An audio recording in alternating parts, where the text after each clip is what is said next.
अंतःशोषण इन्विशन किसी पदार्थ के ठोस कणों द्वारा द्रव या जल का अवशोषण अंतःचूषण कहलाता है। अंतःशोषण करने वाला पदार्थ अंतःशोषक कहलाता है।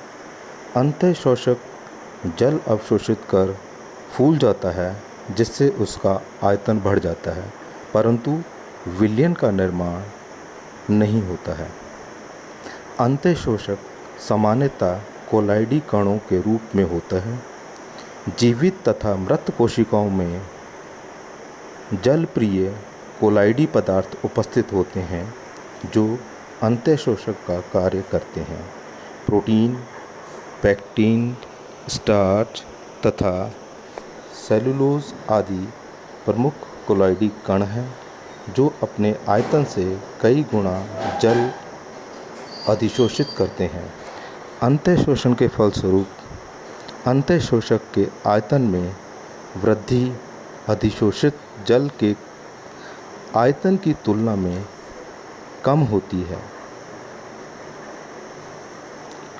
अंतःशोषण के फलस्वरूप अंतःशोषक के आयतन में वृद्धि अधिशोषित जल के आयतन की तुलना में कम होती है, क्योंकि जल अणु अंतःशोषक की सतह तथा अंतर स्थानों में पास पास व्यवस्थित होते हैं। प्रोटीन में सेलुलोज तथा स्टार्च की तुलना में अधिक अंतःशोषण क्षमता होती है। इसलिए प्रोटीन युक्त बीज जैसे सोयाबीन, मटर आदि जल में रखने पर स्टार्च युक्त बीजों जैसे गेहूं, मक्का आदि की तुलना में अधिक फूलता है। अंतःशोषण क्रिया में अधिशोषित जल अणुओं की गतिज ऊर्जा की हानि होती है, जिससे तापक्रम में वृद्धि होती है। उदाहरण आटा गूंथते समय गर्म होने के कारण जल अणुओं द्वारा विमुक्त ऊर्जा है। अंतःशोषण क्रिया के फलस्वरूप एक दाब उत्पन्न होता है, जिसे अंतःशोषण दाब कहते हैं। बंद अंतःशोषक में अर्थात अंतःशोषक को फूलने का अवसर नहीं दिया जाए तो अंतःशोषण दाब का मान अत्यधिक हो जाता है। उदाहरण, यदि चट्टान की दरारों में सूखी लकड़ी के लट्ठे डालकर भिगोया जाए तो इस प्रकार उत्पन्न अंतःशोषण दाब से चट्टान खंडित हो सकती है। अंतःशोषण मूलतः एक विसरण क्रिया है जो जल विभव अंतर पर निर्भर करती है। अंतःशोषक में जल तभी प्रवेश करता है जब बाह्य वातावरण का जल विभव अंतःशोषक के जल विभव से अधिक हो। अंतःशोषक को जल में डाला जाता है तो जल का विलयन कम हो जाता है तथा अंतःशोषण दर भी कम हो जाती है। अंतःशोषण को प्रभावित करने वाले कारक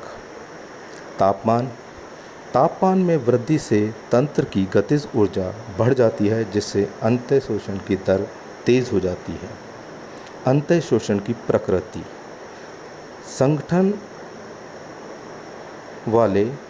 संगठन वाले अंतःशोषक ढीले संगठन वाले पदार्थों की तुलना में कम जल का अवशोषण करते हैं।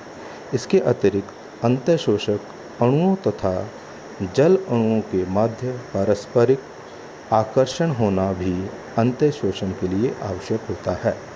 उदाहरण के लकड़ी के टुकड़ों को जल में रखने पर अंतःशोषण होता है, जबकि लोहे के टुकड़े को जल में रखने पर अंतःशोषण नहीं होता है, क्योंकि लोहा तथा जल अणुओं के मध्य पारस्परिक आकर्षण का अभाव होता है।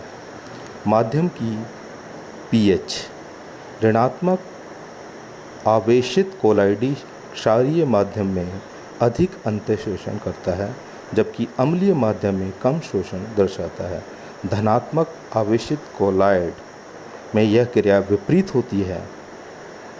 दाब अंतःशोषण के फलस्वरूप अत्यधिक उच्च दाब उत्पन्न होता है, इसलिए कोलाइडी कण उच्च दाब भी अंतःशोषण करते हैं।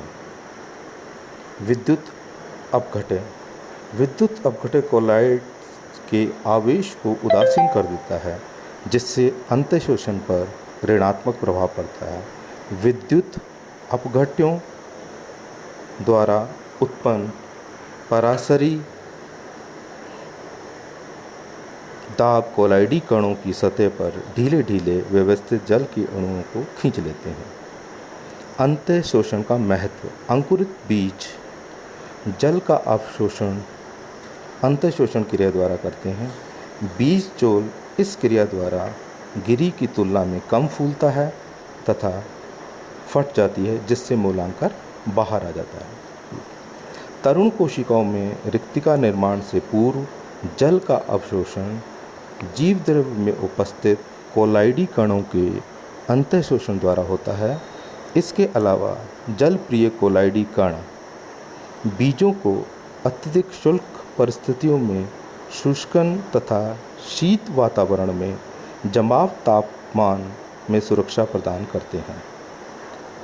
लाइकेन तथा सीज़निला आदि पदार्थों में कम जल उपलब्धता होने पर भी ये हरे रहते हैं, क्योंकि इनमें जल प्रिय कोलाइड उपस्थित होते हैं जो वातावरण में उपस्थित नमी को अवशोषित कर लेता है। विशाल पत्थरों या चट्टानों को इनकी दरारों में लकड़ी के लट्ठे डालकर तथा इन्हें भिगोकर तोड़ा जा सकता है, क्योंकि इसमें कई सौ वायुमंडलीय दाब उत्पन्न होता है जो चट्टान को आसानी से खंडित कर देता है। वर्षा ऋतु में खिड़की दरवाजों का फूल जाना अंतःशोषण का परिणाम है। Thank you.